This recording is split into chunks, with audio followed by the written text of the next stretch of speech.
Ngeri, bocor, rencana Prabowo dan Jokowi. Ini adalah satu strategi, ya, satu strategi political decay. Ini antara Jokowi dengan Prabowo. Ini sebenarnya ada masalah besar di sini, harus dilihat. Ya, saya tidak melihat ini adalah suatu penghargaan yang tulus dari seorang Jokowi. Waduh. Loh, karena dia tahu ini pro kontra. Kenapa dia kasih? Justru pejabat politik itu, apalagi ini belum selesai pemilu, dia belum diterima secara resmi pengumumannya, ya kontroversi, ada perlawanan yang juga jangan sampai masif, ya. Dan Jokowi tahu itu, Presiden Jokowi tahu itu, kenapa mesti dikasih dia, sehingga orang bisa mencurigai, loh ini Jokowi ini sudah melakukan political decay, pembusukan, dia membusukkan nama Prabowo gitu kan. Yang seharusnya kalau dia menghargai Jokowi, Prabowo, bukan dengan cara itu. Karena pemberian pangkat ini juga itu tidak efektif secara politik. Untuk misalnya Anda mengatakan begini, ya kalau di militer kalau sudah pangkat bintang 4 itu bisa memerintah yang aktif, nggak bisa Pak. Ada mekanismenya, ada prosedurnya itu. Ya, jadi saya tidak lihat bahwa ada niat baik di belakang itu. Justru saya mencurigai dia. Ya kalau political decay, pembusukan politik itu, ya boleh jadi strateginya dengan melakukan pembusukan ini. Ini kan nama Prabowo ini kan semakin hari semakin dipersoalkan orang. Kalau secara politik seharusnya kan diredam, jangan muncul ketidakpuasan. Ini pihak-pihak yang tadinya ya tidak ada masalah dengan Prabowo, tapi dengan diangkatnya ini muncul lagi polemik lagi kan. Jadi menurut saya ini Jokowi ada problem di antara dua ini. Ini harus dideteksi ini. Waduh, ya. keren. Jadi ingin memusatkan perhatian itu kepada itu kan. Nah akhirnya kemudian orang melupakan siapa Gibran, ya kan. Dan orang melupakan bagaimana proses pemilu. Dia lari ke sini. Dugaan saya, itu. Ya. Jadi saya tidak melihat. Karena dia tahu kan bahwa ini ya purnawirawan TNI yang terlibat yang dalam proses pemberhentian itu masih hidup. Iya kan? Pak Wiranto, bahwa dia bergabung kemudian mendukung itu lain cerita.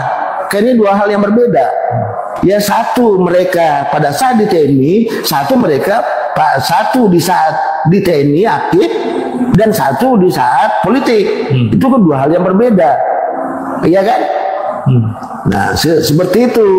Jadi memang sebenarnya tuh persoalan ini tidak menjadi polemik seandainya. Dan yang kedua, saya kira ini juga yang perlu dikoreksi ini. Selalu ada yang mengatakan bahwa presiden itu adalah panglima tertinggi angkatan bersenjata, angkatan perang. Panglima tertinggi enggak. Kalau besok dia bisa mainkan itu panglima militer itu, dia bisa memperalat itu panglima TNI itu. Kalau dia panglima tertinggi itu, ini dalam konstitusi dia memegang kekuasaan tertinggi atas angkatan perang, bukan panglima tertinggi. Dan itu secara politik lewat aturan yang ada harus persetujuan DPR. Kalau terjadi perang betulan baru dia gerakkan militer itu. Itu persetujuan DPR. Ya kalau kita diserang negara lain kan agak sulit kita minta persetujuan sama DPR. Makanya dia temukan peraturan pemerintah. Iya siap. Supaya ada dasar untuk melakukan bahwa perang ini, ya kan negara dia memegang kekuasaan itu. Tapi setelah itu dia harus mempertanggungjawabkan peraturan pemerintah ya. Kalau tidak disetujui oleh presiden maka peraturan pemerintah dicabut. Iya kan? Jadi bukan dalam konteks teknis seperti ini di dalam ini. Ya. Tidak bisa itu, jadi jangan dicampur baur. Ya, saya pikir psikologinya ini ada campur tangan, intervensi psikologinya Jokowi sebagai yang merasa bahwa dia adalah panglima tertinggi angkatan perang, panglima tertinggi militer, panglima tertinggi angkatan bersenjata, panglima tertinggi TNI. Padahal dia bukan panglima tertinggi, cuma satu panglima kita, panglima militer kita, panglima TNI, hanya itu saja. Oke. Nah, mengenai presiden, dia memegang kekuasaan untuk apa? Menyatakan perang. Ya untuk itu menggerakkan militer, karena militer itu alat, harus digerakkan. Siapa yang menggerakkan itu? Harus otoritas sipil. Siapa otoritas sipil? Pejabat yang terpilih, pejabat yang bergerak atas dasar mandat kedaulatan rakyat. Siapa itu? Presiden dan DPR. Jadi kalau dia mengatakan saya adalah panglima tertinggi, seharusnya DPR juga mengatakan saya juga panglima tertinggi dong. Karena kita sama-sama ya. Iya. Jadi tidak boleh. Jadi psikologi ini salah. Harus dikelirkan ini. Kalau presiden terus merasa begitu, lama-lama nanti TNI jadi alat itu. Kan selama ini militer itu berpolitik karena di istana yang berpolitik. Oke. Bukan Cilangkap yang berpolitik itu. Istana yang berpolitik. Soeharto. Era Orde Baru. Era Orde Baru juga begitu.